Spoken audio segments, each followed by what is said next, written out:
We have with us Trish Maneg from Postleigh First Nation Chimnessing, and Trish is our elder in residence, and it's a great privilege and an honor to have her here and to open up our ceremonies. Anything we do to recognize the Indigenous in our community and around our community.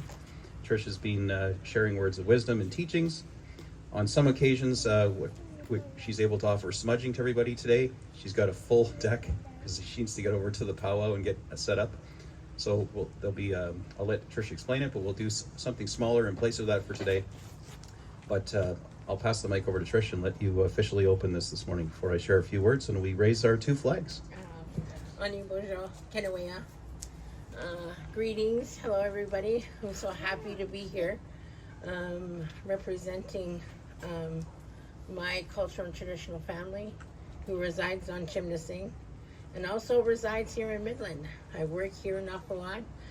My family spends a lot of time here, and I still have that goal to be able to build some bridges and some spiritual bridges to help us to remind each other just how closely we are related. And I'm not politically inclined. That's so cute. Do you too, baby?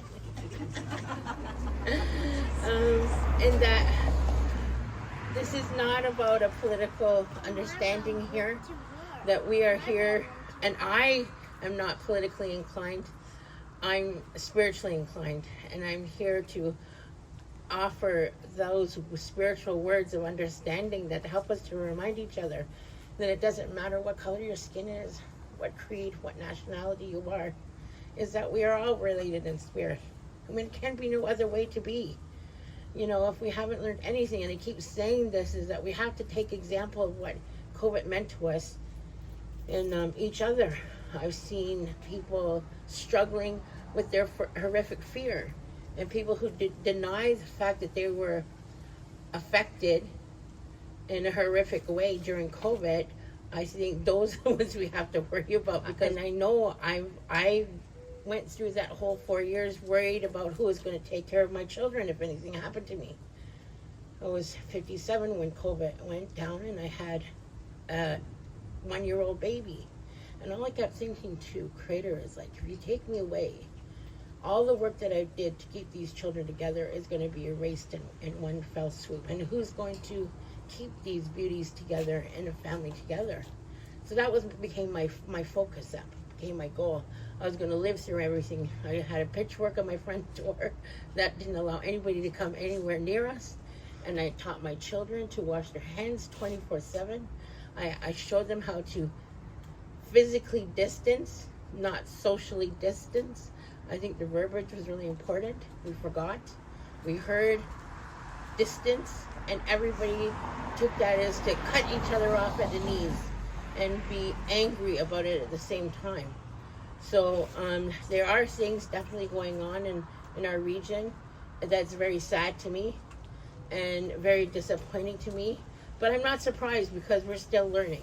And to me, this is probably going to be one of our biggest learning curves. And hopefully we can hold each other up through it and remember to look at each other with kindness, care, and love. And that what I felt during COVID, this whole entire community also felt. I was not the only one that was afraid. And we all were afraid for different things. So I look at that, and when I do my education, I say the same thing. I can give you facts.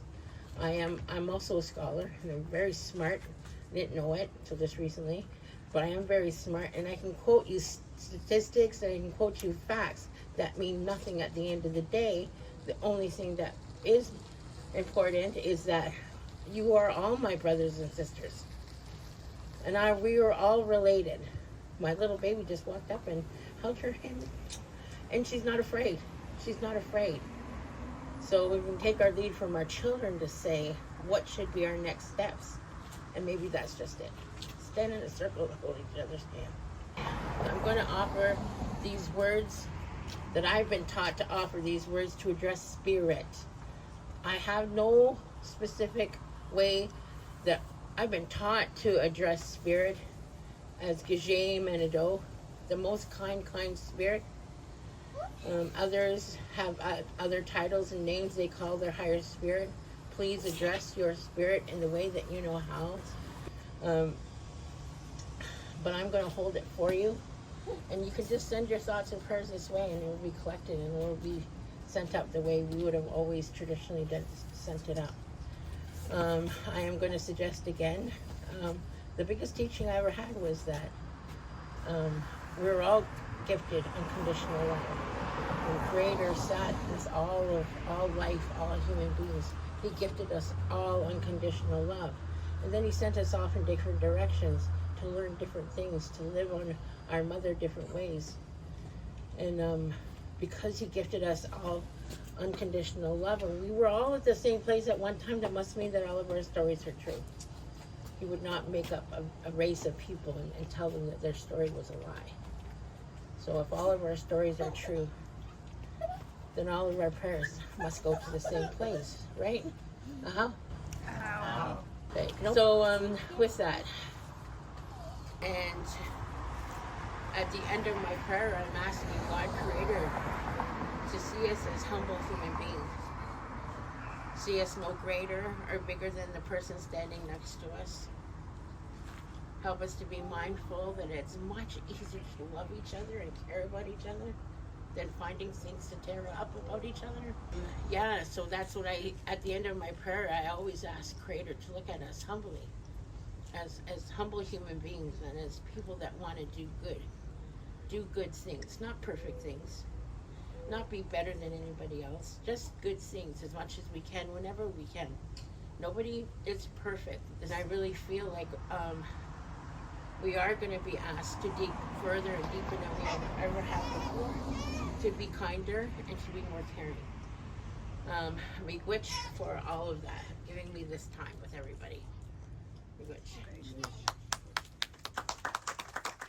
So again, thank you again for your words and opening our ceremony today. At every flag raising, we start, actually all of our ceremonies, we start with our land acknowledgement. Sometimes, it gets kind of comfortable and an autopilot hearing me read this. But today of all days, perhaps second only to, Truth and Reconciliation Day, September 30th, we don't want to lose out, the importance of these words that we've adopted as our land acknowledgement. So maybe today, of all the times you hear me say it, maybe just internalize a few more of those words.